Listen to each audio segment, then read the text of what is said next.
NASDAQ tumbling more than 3.5% yesterday. That follows the Fed rate cut and forecast of fewer cuts, of course, next year than had been previously telegraphed, though I think it's a little bit telegraphed on our broadcast. Joining us right now on Tech Stocks, Paul Meeks, Harvard's Portfolio Management CIO. We've seen the downdraft. The question is this a dip or is this a falling knife, sir? Well, sir, happy holidays to you, number one. Number two, I think that this correction could last a bit. You've seen the marquee name Nvidia come down.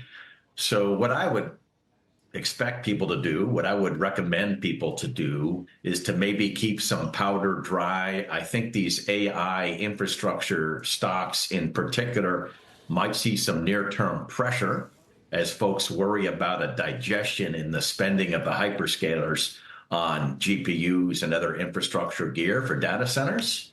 However, I would take the opportunity as a pause that refreshes, and on any significant dip on Nvidia at all, I would probably buy them. But I do think in the near term, this correction could continue, and I see particular weakness echoed in Micron's results last night in all things consumer electronics. Their NAND flash business is doing very poorly, and it's worsening. And think about this. This is flash memory chips that go into smartphones, PCs, cars, and other industrial applications. So that's the bad stuff within semiconductors. The good stuff is all AI related, but even the good stuff, I would hold the phone for a bit. I think you might be able to buy them a bit lower. I guess that's the question. You're just saying on Nvidia, as long as it keeps going down, what would you buy it at?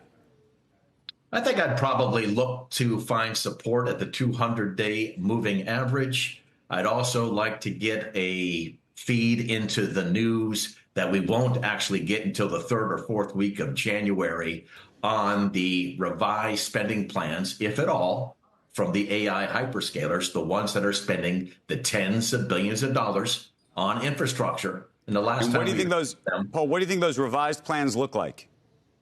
I actually think they will confirm their guidance.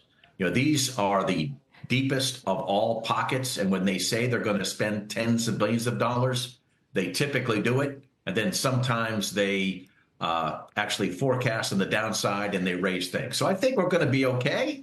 But I do think that there's going to be some worries, not necessarily by me, but others, that sometime in 25, you will see a digestion of this AI infrastructure spending.